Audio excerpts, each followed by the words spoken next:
Une image de Barcelone où le pape s'apprête à bénir la plus grande tour de la Sagrada Familia. Aujourd'hui, Léon XIV célèbre une messe dans la plus haute basilique du monde. Le chantier débuté il y a 144 ans pourrait s'achever dans une dizaine d'années. On va en parler avec Maude Petit-Jovet, notre correspondante en Espagne, qui se trouve sur place pour nous à Barcelone. Bonjour Maude. Un mot d'abord sur cette église. C'est un symbole historique de Barcelone, évidemment. Oui, c'est le monument le plus visité d'Espagne, 16 000 visiteurs par jour en moyenne. C'est l'église la plus visitée en Europe, juste derrière la basilique Saint-Pierre du Vatican. Et en février dernier, avec l'installation de la croix sur la tour du Christ, la Sagrada Familia est devenue l'église la plus haute du monde, 172,5 mètres de haut.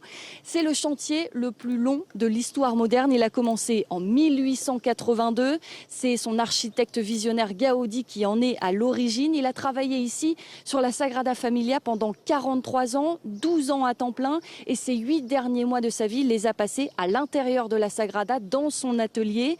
Les travaux ne sont pas encore terminés. Il reste juste la façade de la gloire qui sera l'entrée principale de la Sagrada Familia. La fin des travaux est prévue dans une dizaine d'années. A priori, parce que c'est un petit peu compliqué avec les habitants du quartier. Bon, en tout cas, pour l'occasion et la présence du pape, la ville de Barcelone a mis les petits plats dans les grands, hein, Maude. Oui, les chiffres de la visite du pape à la Sagrada sont impressionnants. 4200 invités à l'intérieur, 4000 à l'extérieur, 1600 journalistes accrédités.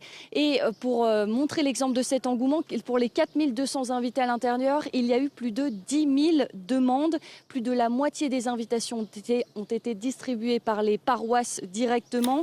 Des écrans géants vont retransmettre la cérémonie à l'extérieur de la Sagrada et 2 autres écrans aussi installés dans la ville de Barcelone pour que tout le monde puisse profiter de la messe. La messe qui commencera à 19h30 pour célébrer le centenaire de la mort de Gaudi avec des musiciens et des chorales catalanes. Puis à 21h, le pape sera à l'extérieur sur le parvis de la Sagrada pour l'inauguration et la bénédiction de la tour du Christ.